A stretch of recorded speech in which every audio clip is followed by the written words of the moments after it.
Now, neighbouring Turkey, troops claim to have killed 20 separatist Kurdish fighters in the southeast. The Turkish military say it's been conducting operations against PKK fighters in the area.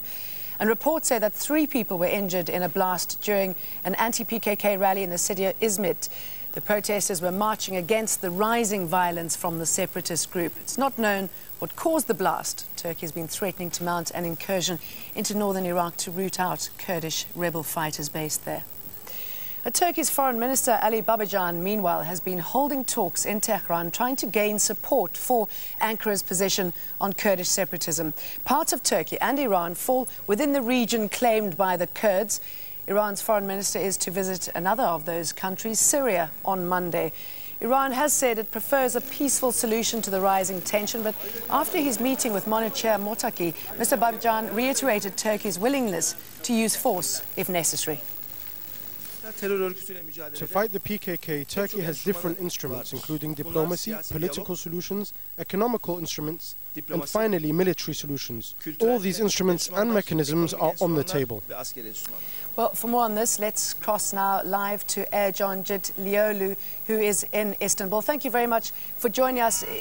There seem to be 2 different scenarios here. Turkey playing a more militant role, or rather suggesting a more militant role than Iran. How is this likely to play out between both countries? Well, of course, we have to apply to the diplomatic tools before giving a decision to a large-scale military operation into the northern Iraq. And naturally, we have to consult our neighbors. And one of them is Iran, the other is Syria, because, well, the Iran and Syria also under the threat of the PKK terrorism since last years.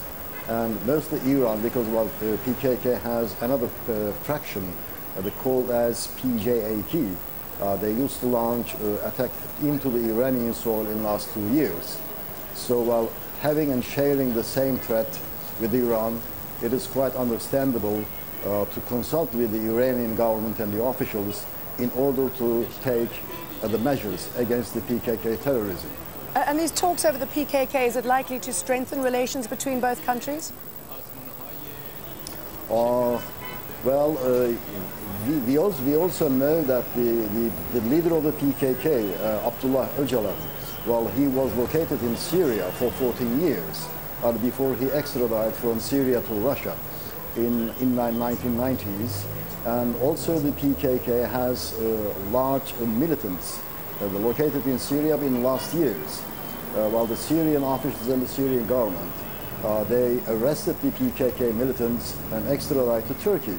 So we have a very good relations with Syria in order to defend against the PKK terrorism and combating against terrorism. And also, excuse me interrupting, I mean, this must have the US quaking in its boots, one of its key allies, Turkey, rather talking to Iran.